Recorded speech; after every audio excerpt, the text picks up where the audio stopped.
Welcome back to the Addison Books YouTube channel. My name is Jamaal Fridge, and I am the author of the Christian middle grade novel series, The Life and Times of Theodore Addison.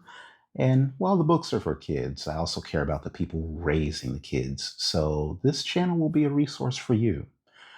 And in today's episode, I want to zero in on the character Yaakov Asefa, also known as James.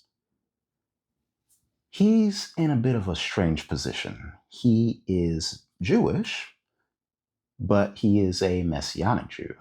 That means he believes in Jesus. Most Jews do not. He's Ethiopian. He can trace his ancestry back to Israel, back to ancient times. And he grew up in Ethiopia before he moved to Israel. And this was a culmination of the dreams of generations of Ethiopian Jews to return to their homeland. So, well, what brings him to the US?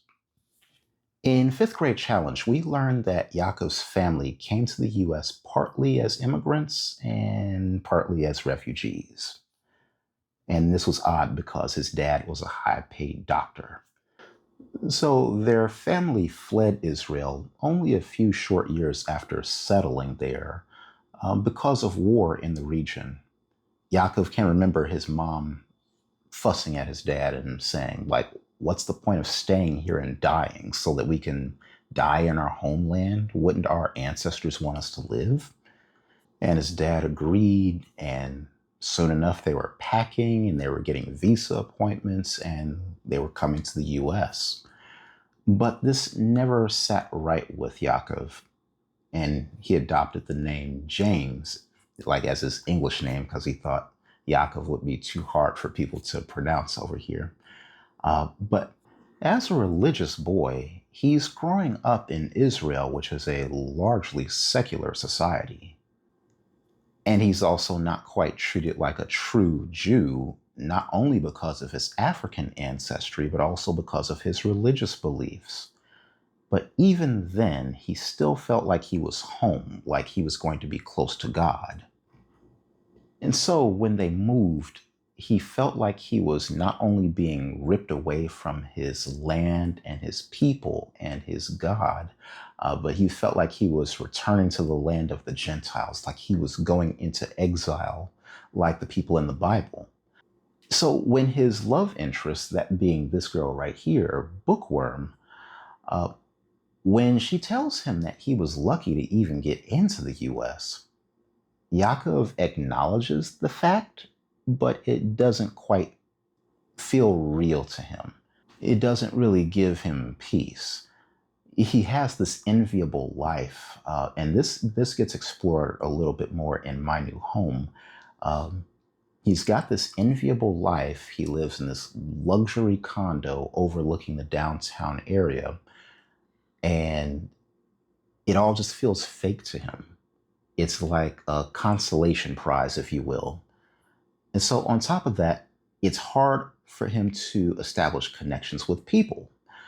So this is because it's not just the cultural differences that make it difficult to make that connection, but even if he pushes past those differences, he feels like if he gets close to somebody or a group of people, anybody really, he's afraid that his family is going to pick up and move again and once again rip him away from people he loves, people he cares about. And so he's afraid to love and hope again.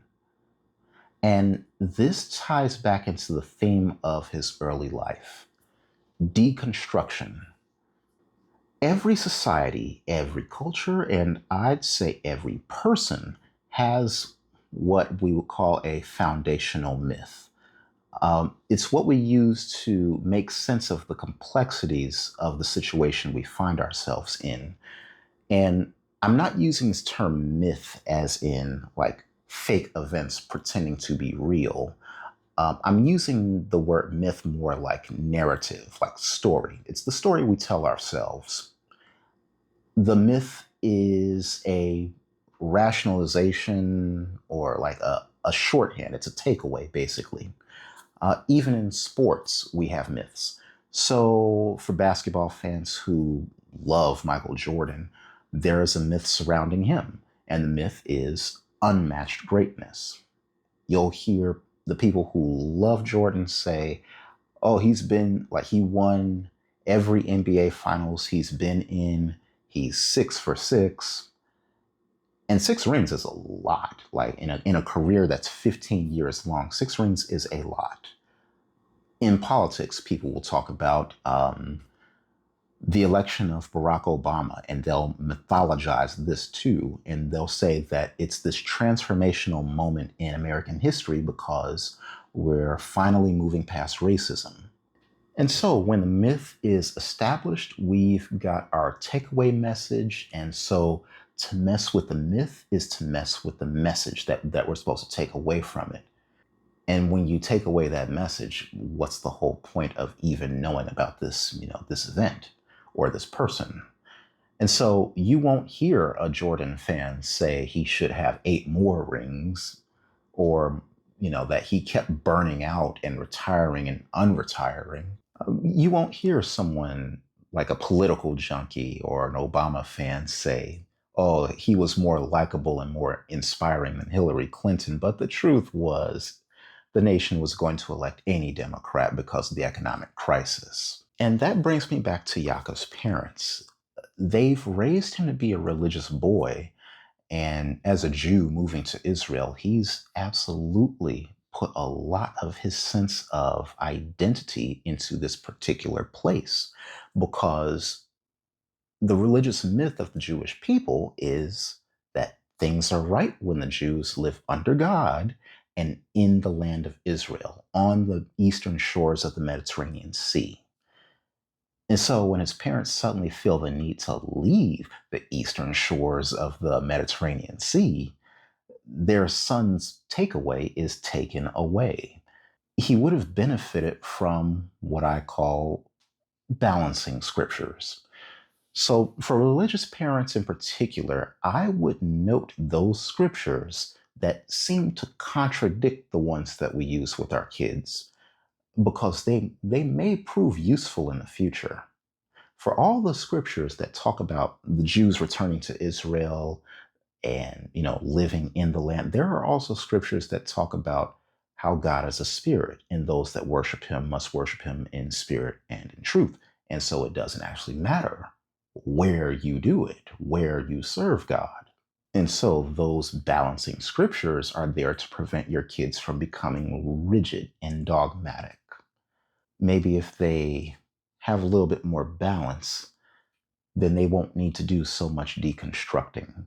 So, parents, in the comments below, would you let me know if you've been through a period of deconstruction in your life, and what was that like for you?